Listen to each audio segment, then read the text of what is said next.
So let's get into it.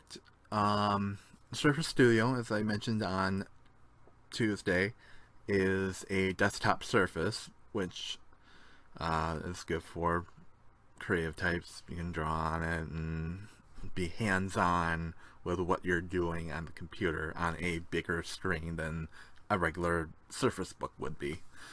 Um, it also has a little peripheral that you can get that it kind of just like suction cups to the screen, and you can bring up different tools from whatever for whatever app you're in. Um, like I said, it's a big screen. Um, it would for me it would kind of be in the way because I don't really have the desk to be able to have something like that. It's not that it's not cool or anything, because I do kind of like it. Um, I go back and forth between my Mac and my PC. I'm mostly on my PC because usually I'm doing gaming videos, and my Mac can't exactly do that. Plus, XSplit doesn't work on the Mac, and that's my recording program of choice. um, I'm not sure exactly how well it would be for gaming. It's meant for, artists and probably photographers and stuff like that. And I mean, I like my photography, so I mean, it could be useful for me, but I'm not completely convinced. When I want to get creative, my Mac is where I go. Either my Mac Mini or my MacBook Air is what I use normally for Photoshop and the Pictures app and stuff like that. Um, Even some Lightroom when I feel the need to open that up. So, yeah, that's sort of a maybe. We'll leave that here for now.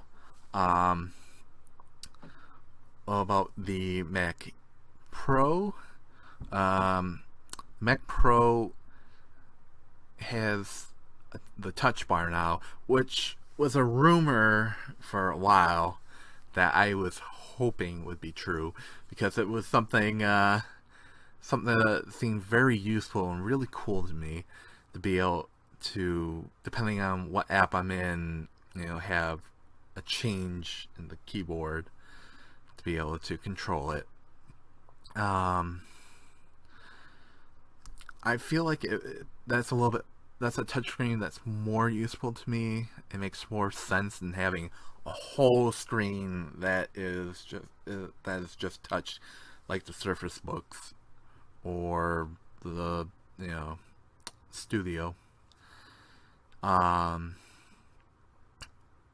I see it being really useful for like Final Cut when I'm editing stuff, to be able to scrub through the video without having to zoom out and zoom back in. The whole thing I have to do now to edit videos. Um, the MacBook also has Touch ID, which is something I use a lot on my iPhone.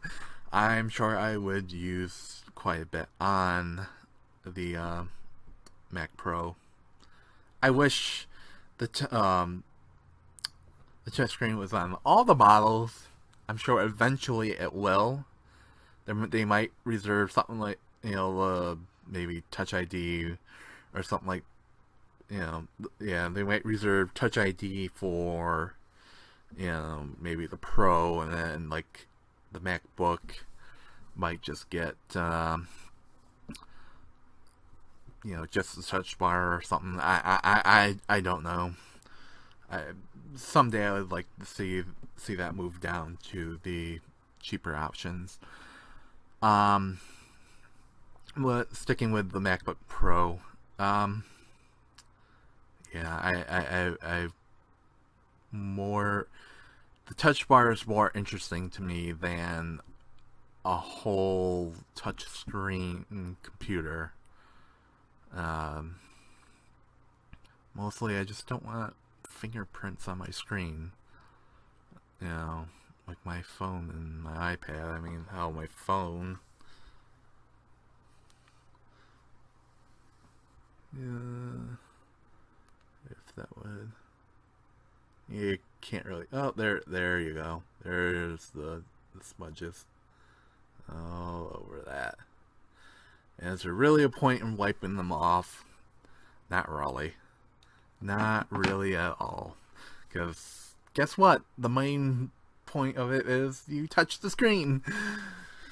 And I don't know if I could do that with my with a desktop or even my laptop. Yeah, that would bug me. Um, so between the two, the Surface Studio or the MacBook Pro, I personally would go for a MacBook Pro. Um, Not so much because of everything else I have is Apple. Disclaimer. Um, but it just comes down to the MacBook Pro seems like it would work better for my workflow. Now, of course, this is all hypothetical because it's not like I'm buying either one. If I could, I would. But yeah, I'm not buying either one. They both are actually similarly priced. So over $1,000 for each.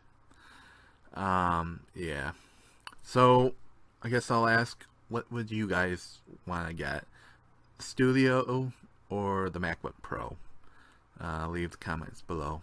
Until next time, see ya.